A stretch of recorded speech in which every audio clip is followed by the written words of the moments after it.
जय हिंद friends, good morning. Welcome to my YouTube channel JVG teaching centre, यानी जय बाबा गोविंद टीचिंग सेंटर।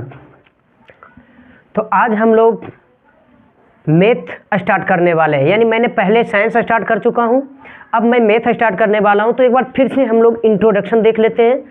इस बार थोड़ा डिटेल में बताया जाएगा ताकि चीज़ों को हम अपने दिमाग में अच्छी तरह से सेट कर लें।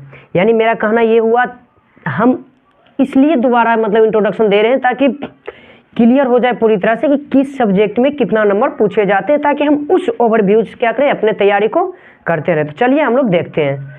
तो पहले देख लेते हैं, ये हमारा कोचिंग का नाम है JBG, यानी जय बाबा गोविंद टीचिंग सेंटर। तो देखिए, चाहे मैं वर्ग 9 की बातें करूं या वर्ग 10th की बातें करूं, दोनों का एक ही तरह का सिलेबस होता है दोनों में। यानी कहने का मतलब क्या है, सब्जेक्ट जो होते हैं दोनों का एक ही होते हैं, बाकी सब्जेक्ट के अंदर जो पढ़ने रहते हैं सिलेबस वो दोनों में डिफरेंट होते हैं, ठीक ना। तो चलिए हम लोग बातें करते हैं। यहाँ पे मैं बातें कर रहा हूँ फिलहाल क्लास 10th का।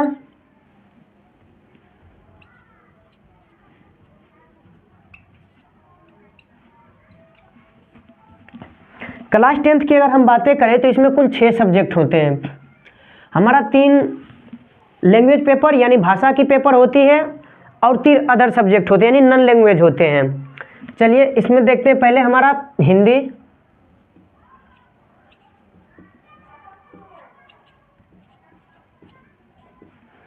संस्कृत,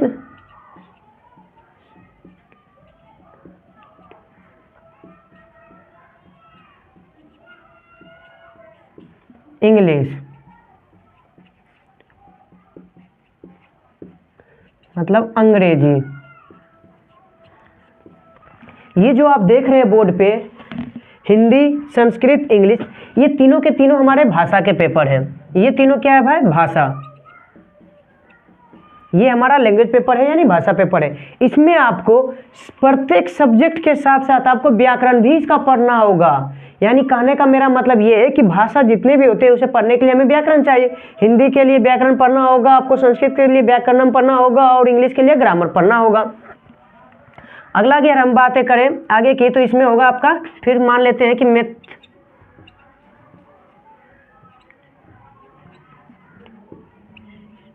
मैथमेटिक्स, यानी इसे हम शॉर्ट में मैथ्स भी बोल देते हैं। इसका हिंदी क्या हम बोलते हैं? गणित। इधर लिख देता हूं, इसे शॉर्ट में मैथ्स भी बोलते हैं। उसके बाद हम बातें करें अगला, तो साइंस यानी विज्ञान,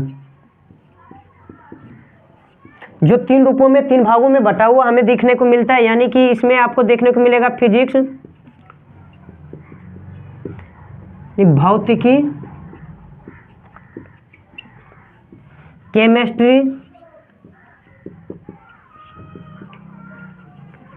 रसायन शास्त्र,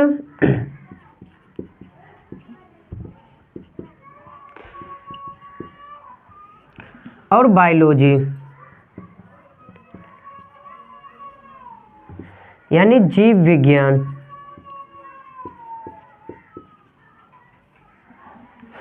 उसके बाद अगर हम बातें करें तो सोशल साइंस,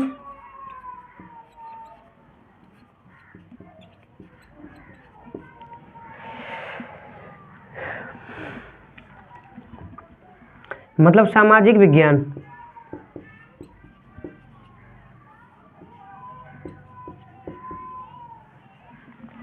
इसमें हमें कुल 5 सब्जेक्ट देखने को मिलता है, यानी हिस्ट्री जिसे हम कहते हैं इतिहास,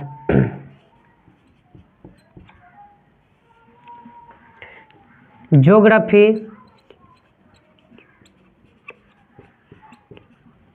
यानी भूगोल, सिविक्स यानी रसायन शास्त्र, रसायन शास्त्र कहते हैं, राजनीतिक शास्त्र।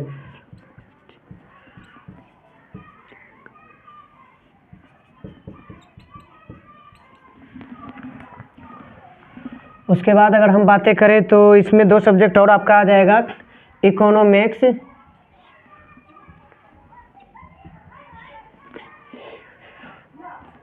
यानी अर्थशास्त्र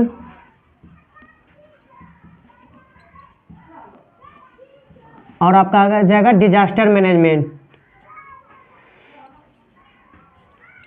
MANAGEMENT,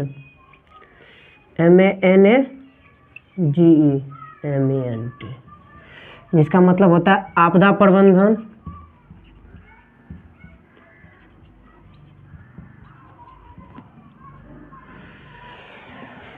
तो ये हमारा हो गया सभी सब्जेक्ट, जिसमें से अगर हम बात करें अपने बुक की, तो ये आपका 3 को बोल दिए थे लैंग्वेज पेपर होता है, जिसके साथ में ग्रामर भी पढ़ने होते हैं, यानी शुद्ध पढ़ने या लिखने के लिए उसमें व्याकरण की जरूरत पड़ती है।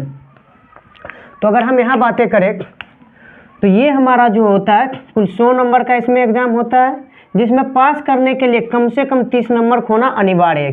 संस्कृत भी हमारा 100 नंबर का होता है, जिसमें पास करने के लिए कम से कम 30 नंबर अनिवार्य है। बातें हम इंग्लिश का करें तो ये भी पास करने के लिए 100 नंबर मतलब 100 नंबर का होता है, कम से कम पास करने के लिए 30 नंबर जरूरी है। बात मैथमेटिक्स की करते हैं तो ये भी हमारा 100 नंबर का होता है, जिसमें से 30 नंबर लाना जरूरी है। विज्ञान की बात करें तो फिजिक्स, केमिस्ट्री और बायो, जो कि तीनों इसमें मिला हुआ रहता है, ये हमारा 100 नंबर का ये भी होता है। ये भी कितना नंबर का होता है भाई? 100 नंबर का, लेकिन ये 2 भागों में बटा हुआ होता है, एक 80 और दूसरा 20। दूसरा 20 नंबर जो है आपको प्रैक्टिकल के रूप में स्कूल से दिया जाता है, कॉलेज से दिया जाता है। बट अगर हम बातें 80 नंबर की करें तो ये जो आपका 80 नंबर है, ये आपका क्या है कि एग्जाम दे करके यानी थ्योरेटिकल ढंग से लाना, जिसका कि मैं तैयारी करवाऊंगा इस 80 नंबर का। अच्छा, इसमें से आपको पास करने के लिए कितना चाहिए भाई? 24 नंबर, और इसमें कितना चाहिए? 6 नंबर। ठीक ना? ये आपको उम्मीद करने की चीज़ें समझ में आ रही होगी। आगे अगर बात करें ये सोशल साइंस का, तो इसमें भी हमारा 100 नंबर का एग्जाम होता है, जिसमें से आपका 80 नंबर का थ्योरेटिकल पेपर होगा और 20 नंबर का इसमें भी प्रैक्टिकल। और इसमें भी सेम वही कहानी है, पास करने के लिए 24 नंबर कम से कम, और इसमें 6 नंबर होना चाहिए, और ये सब होता है। जिसमें से आप बहुत सारे बुक में क्या देखेंगे कि ज्योग्राफी, इसी में हमारा डिजास्टर मैनेजमेंट को भी दे दिया जाता है एक साथ करके। तो आप इस तरह से देख चुके हैं कि पास करने के लिए कुछ इस तरह से हमें चाहिए होता है। अच्छा, इसमें एक और हम चीज़ की बात अगर कर लें तो देखिए, यहाँ एक बात हमें ध्यान रखना होगा कि ये जितने भी हैं सब में पास मार्क लाना कम से कम जरूरी है। अगर किसी एक में भी पास मार्क से हम कम आ गए हैं, यानी जो ब्रैकेट में आपको लिखा गया, अगर उससे एक में भी आप कम आ गए हो तो आप फेल हो जाओगे। चाहे आप 500 में 445 लेके आ जाओ, 495 लेकर के आ जाओ, 490 लेके आ जाओ, कोई फायदा नहीं। अगर एक भी कम हो गया तो आप फेल हो जाओगे। ये बातों को आपको ध्यान रखना चाहिए। वैसे जब भी किसी में 30 नंबर से कम आ जाएगा तो आप 490 495 तो जा ही नहीं पाओगे, क्योंकि 500। अच्छा, यहाँ एक और बात ध्यान रखिएगा, आपकी इंग्लिश जो ये है नौकरी के लिए बहुत जरूरी है कि मेरा परसेंटेज बहुत अच्छा है, लेकिन 10th के एग्जाम में इसका नंबर नहीं जुड़ता है। इंग्लिश जो ये आपको दिख रहा है ना, इसका नंबर नहीं जुड़ता है, 10th के एग्जाम में इसका नंबर नहीं जुड़ता है। यानी यहाँ जो ये पास मार्क है ये मायने नहीं रख पाता है। यहाँ ये पास मार्क क्या करता है? मायने नहीं रखता है। इंग्लिश के लिए पास मार्क मायने नहीं रखता है। उम्मीद करते हैं समझ में आ गए होंगे। तो देखिए, टोटल जो हमारा एग्जाम होता है तो 100, 200, 300, 400 और 500 नंबर जुड़ता है, यानी टोटल कितना होता है भाई? 500 नंबर का हमारा एग्जाम्स होता है, जिसमें से अगर हम 30% लाते हैं, यानी कि अगर हम 30% लेके आगे 500 का 30% आपका कितना हो जाएगा? 150। तो ये आप 3rd डिवीजन करोगे। लेकिन इसमें फिर वही कंडीशन है कि सभी के सभी में आपको, यानी सभी के सभी में आपको कम से कम कितना मार्क लाना रहेगा भाई? 30 नंबर, कम से कम 30 नंबर। ये सब में 30 नंबर, ये 24, ये 6 जोड़ करके 30 नंबर, ये 24, 6 जोड़ करके 30 नंबर कम से कम आपका आना चाहिए। ठीक है। अच्छा, इसमें एक बात ध्यान रखें कि आप ये 20 लेकर आए, 30 लेकर आए, फिर भी कोई फायदा नहीं। 24 से कम हो गया आप फेल हो जाओगे, 6 से कम हो गया फेल हो जाओगे। इस बात को आपको ध्यान रखना है। अगला, अगर आप मान लीजिए कोई व्यक्ति सेकेंड किया है तो उसके लिए उसको 45% मार्क्स लाना पड़ता है। कितना लाना पड़ता है भाई? 45%। ठीक ना?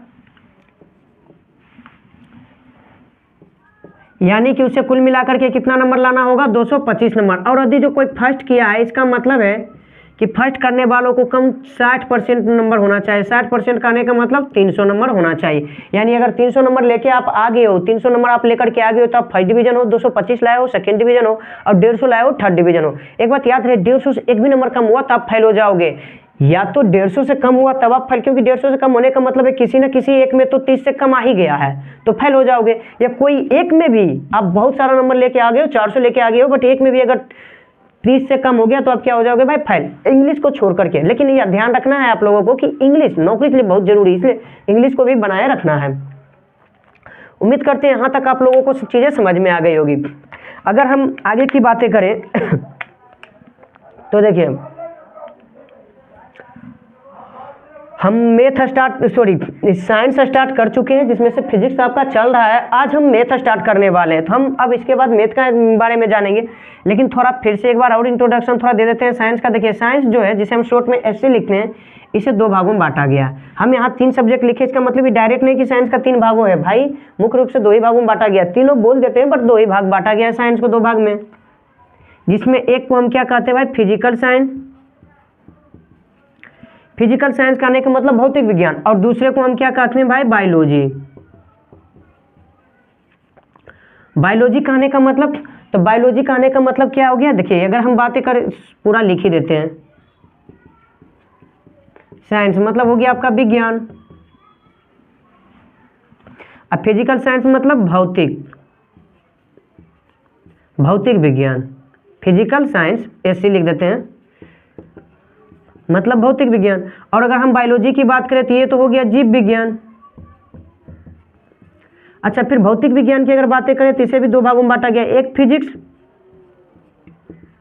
जिसे हम भौतिकी कहते हैं, और दूसरा क्या हो जाता है आपका इसमें से, केमिस्ट्री यानी रसायन शास्त्र। अगर हम जीव विज्ञान की बात करें तो इसे भी 2 भागों में बांटा गया है, एक आपका होगा जूलॉजी। जूलॉजी मतलब जंतु विज्ञान। इस बात पे आप ध्यान दीजिएगा, जूलॉजी मतलब जंतु विज्ञान, जंतु। वैसे भी आप लोग जानते होंगे ZOO जू मतलब चिड़ियाघर, चिड़ियाघर में कौन रहता है, जंतु रहता है, तो जंतु विज्ञान हो जाएगा। जूलॉजी मतलब जंतु विज्ञान। और अगर हम दूसरा बात करें तो बोटनी, NY, अगर हो सकता है आपको दिख रहा होगा तो यहाँ देख लीजिए, Y मैं लिख रहा हूँ, बोटनी। बोटनी मतलब होता है वनस्पति विज्ञान, वनस्पति विज्ञान। तो ये साइंस का कुछ इस तरह से बटा हुआ भाग है। तो जिसमें से कि आपको जो मुख्य रूप से पढ़ना है, तो यहाँ पर तो आप फिजिक्स और केमिस्ट्री अलग अलग पढ़ते हैं, फिजिक्स केमिस्ट्री, लेकिन बोटनी और जूलॉजी को मिला करके सीधे हम बायोलॉजी पढ़ते हैं। सीधे क्या पढ़ते हैं, बायोलॉजी। आप देख सकते हैं यहाँ पर ही फिजिक्स केमिस्ट्री, और सीधे यहाँ पर क्या आ गया हमारा, बायोलॉजी। उम्मीद करते हैं इस तरह से आपको चीज़ें समझ में आ गई होगी। आप इस चीज़ को ध्यान में रख करके अपनी तैयारी को आगे बढ़ाएंगे। अब चलिए हम लोग, चूंकि हमारा सब्जेक्ट आज जो स्टार्ट होने वाला वो मैथ है, तो अब हम मैथ के बारे में कुछ बातें कर लेते हैं। तो चलिए करते हैं बातें मैथ की। चलिए अब हम बातें मैथ्स की करते हैं। Class 10th maths. मैथ्स मतलब मैथमेटिक्स, गणित। तो देखिए मैथ जैसा कि मैंने बता दिया 100 नंबर का होता है, और मैथ में हमें मुख्य रूप से 6-7 चैप्टर को पढ़ने होते हैं। मुख्य रूप से 6-7 चैप्टर को पढ़ने होते हैं। वैसे तो बहुत सारे लोग ये मानते हैं कि ज्योमेट्री और क्षेत्रमिति जो इसका होता है, यानी ज्यामिति और क्षेत्रमिति, आप कह सकते हो कि ज्योमेट्री और मेंसुरेशन, इसमें से बहुत सारे लोग डरते हैं इससे। लेकिन मैं एक बात बता देना चाहता हूँ कि आप अगर यदि जो हमारे यूट्यूब चैनल से जुड़े रहते हैं, तो आप विश्वास रखिए, या अगर आप कोई हमारे ऑफलाइन सेंटर पे आ सकते हो, जय बाबा गोविंद टीचिंग सेंटर धनौरी, जो कि धनौरी में है, अगर आप यहाँ आ सकते हो तो गारंटी देता हूँ इस दोनों से जो डर है ना, पूरी तरह से निकल जाएगा। अगर आपको विश्वास नहीं होता तो आप देखते जाइए किस तरह से होता है। अच्छा, हम जो स्टार्ट करने वाले हैं वो जिस तरह से आपका दिया हुआ है पैटर्न, उसी तरह से हम लोग आगे बढ़ेंगे। यानी बहुत लोग होते हैं ना कि त्रिकोणमिति उसे अच्छा लगता है या ज़्यादा मतलब कि स्ट्रॉन्ग रहता है, तो वो त्रिकोणमिति से स्टार्ट करता है। और संख्या मतलब कि नंबर सिस्टम जो होते हैं, संख्या पद्धति, चाहे वो आपका बहुपद हो, ये सबको छोड़ के चलता है, वास्तविक संख्या, ये सबको छोड़ के चलता है, हम उसे नहीं करेंगे। वो लोग लास्ट में पढ़ाते हैं, बट हम क्या करेंगे, शुरू से जैसे आपका सिलेबस में दिया हुआ है वैसे पढ़ाते चलेंगे। और आपको विश्वास दिलाता हूँ, ना तो आपको ज्योमेट्री से डर लगेगा, ना तो आपको मेंसुरेशन से डर लगेगा, ना ही आपको त्रिकोणमिति से डर लगेगा। यानी तीनों चैप्टर से जो लोग डरते हैं, वैसे त्रिकोणमिति तो बहुत कम लोग डरते हैं, बट फिर भी डरते हैं, तो इन तीनों से भी डर नहीं लगेगा, इतना मैं विश्वास दिलाता हूँ आपको। बाद में ज़्यादा बड़ाई अपने बारे में करनी नहीं चाहिए, मैं करता भी नहीं हूँ, बट फिर भी मैं कह दे रहा हूँ, आप देखना, समझ में चीज़ें आ जाएगी। तो चलिए हम लोग थोड़ा इस पर भी डिटेल बातें कर लेते हैं।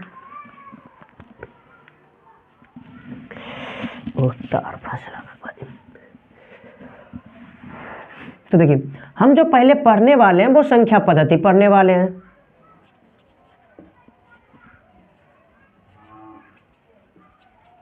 संख्या पद्धति कहने का मतलब नंबर सिस्टम पढ़ने वाले हैं।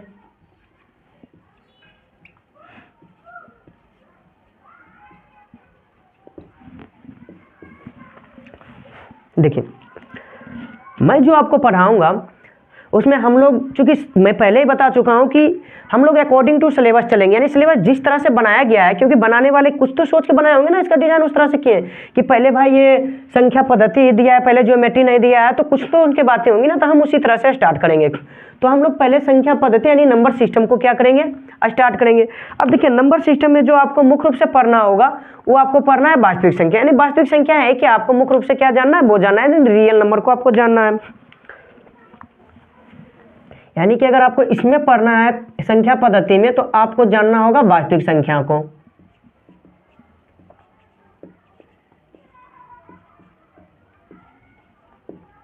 रियल नंबर,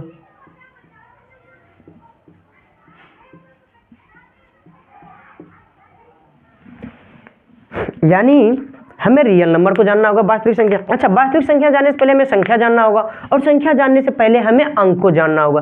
तो यानी कहने का मतलब क्या है कि हम इसे पहले अंक जानेंगे, अंक के बाद जो संख्या होता है, बहुत सारे प्रकार की संख्या, चाहे वो आपको प्राकृतिक हो, पूर्ण हो, पूर्णांक हो, सम विषम, परिमेय हो, परिमेय, वास्तविक और भाज्य, जो भी सारी संख्याएं होती है वो सारी संख्याएं को हम देखेंगे। यहाँ पे आपका प्राइम नंबर हो, कंपाउंड नंबर हो, कंपोजिट नंबर हो, जो भी हो, इवन नंबर हो, ऑड नंबर हो, ट्विन प्राइम नंबर हो, ये सभी को हम को प्राइम नंबर हो, ये सभी को देखते हुए हम यहाँ से क्या करेंगे, आगे की ओर बढ़ेंगे। तो चलिए, अगला जो हमारा होता है वो अगला हमारा है अलजेब्रा यानी बीजगणित।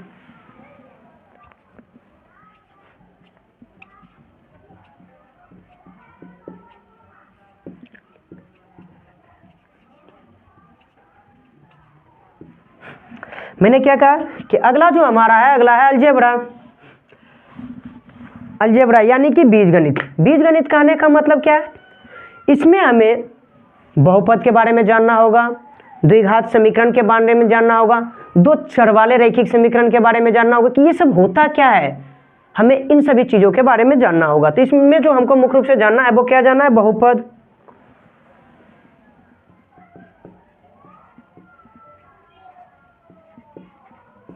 दो चर वाले रैखिक समीकरण,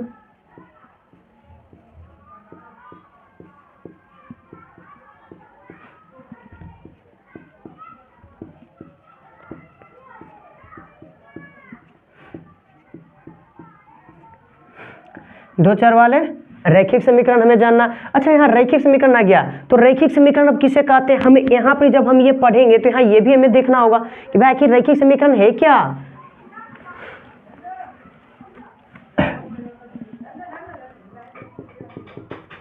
तीसरा हम पढ़ेंगे इसमें से द्विघात समीकरण,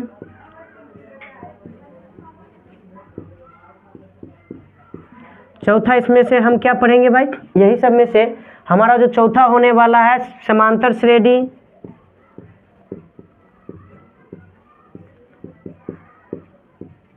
समांतर श्रेणी जिसे हम लोग क्या कहते हैं, समांतर श्रेणी भी कहते हैं, एपी भी हम इसे शॉर्ट में कहते हैं। उसके बाद हमारा अगला जो आएगा वो क्या है, ज्योमेट्री है। देखिए, जस्ट हम यानी बीजगणित के बाद ही क्या पढ़ने वाला है, ज्योमेट्री पढ़ने वाले हैं।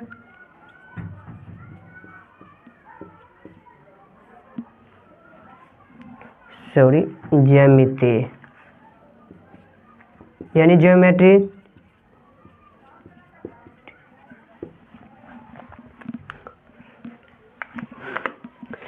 यानी कि हम जो अगले पढ़ने वाले वो क्या है, ज्योमेट्री पढ़ने। ज्योमेट्री में हमें क्या है, त्रिभुज पढ़ना होगा, पाइथागोरस, पाइथागोरस ने आखिर त्रिभुज के बारे में क्या परिमेय दिया नहीं दिया वो पढ़ना होगा। हमें इन सभी चीज़ों को क्या है इसमें पढ़ना है ज्योमेट्री में। अच्छा, ज्योमेट्री में ही हमें क्या पढ़ना है भाई, चतुर्भुज के बारे में पढ़ना है, चाहे वो समलंब चतुर्भुज हो, समांतर चतुर्भुज हो, ये सभी चीज़ों को हमको इसमें देखते हुए आगे बढ़ना है, ठीक ना। तो हमारा इसमें क्या होगा भाई, त्रिभुज होगा,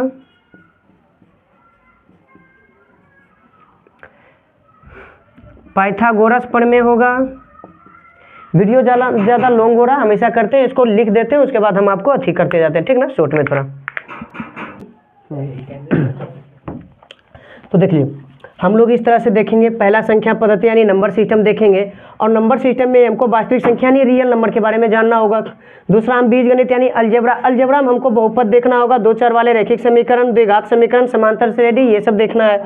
ज्योमेट्री की हम बातें करें तो उसमें त्रिकोण पाइथागोरस प्रमेय जो कि त्रिभुज के लिए दिया गया था, समकोण त्रिभुज के लिए स्पेशल, और उसके उपयोग वृत्त की स्पर्श रेखाएं क्या होती है, कितने होती है, और हम ज्यामिति रचनाएं देखेंगे। फिर उसके बाद हम नियामक ज्योमेट्री देखेंगे, कोऑर्डिनेट ज्योमेट्री देखेंगे। उसके बाद क्षेत्रमिति मेंसुरेशन देखेंगे। क्षेत्रमिति में हम वृत्त से संबंधित क्षेत्र देखेंगे कि वृत्त में किस प्रकार का क्षेत्र का निर्माण हो रहा है, आयत और पृष्ठ क्षेत्रफल उसका देखेंगे। उसके बाद हम लोग त्रिकोणमिति यानी ज्योमेट्री ट्रिगोनोमेट्री देखेंगे, जिसमें हम त्रिकोणमितीय अनुपात देखेंगे, त्रिकोणमितीय प्रदामय और कोटिपूरक कोने की त्रिकोणमितीय निष्पत्तियां देखेंगे। उसके बाद हम लोग ऊंचाई और दूरी, हाइट एंड डिस्टेंस जिसको हम लोग जानते हैं, वो देखेंगे। उसके बाद सांख्यिकी यानी स्टैटिक्स देखेंगे, जिसमें संचयी, बारंबारता, वक्र अथवा त्वरण। उसके बाद माध्य, माध्यिका या माध्यक और बहुलक, और लास्ट में हमारा प्रायिकता एंड प्रोबेबिलिटी चलेगा। तो इस तरह से हम लोग पूरी तरह से चीज़ों को क्या है कि पूरे सिलेबस को 8 से 9 महीने में हम आपकी पूरी तरह से खत्म करवा देंगे, समझाते हुए भी अच्छी तरीके। तो आप लोग पर डे हमारे मतलब कि यूट्यूब चैनल पर जुड़े रहें। और इसी के साथ हम अपने बातों को, आज चूँकि हमारा मैथ इंट्रोडक्शन था, तो हम उम्मीद करते हैं कि जो सिलेबस हम कंप्लीट करने वाले थे, जो आप लोग को बताने वाले थे, वो पूरा हुआ। इसके बाद हम अब आगे चलेंगे। आज के लिए बस यहीं तक।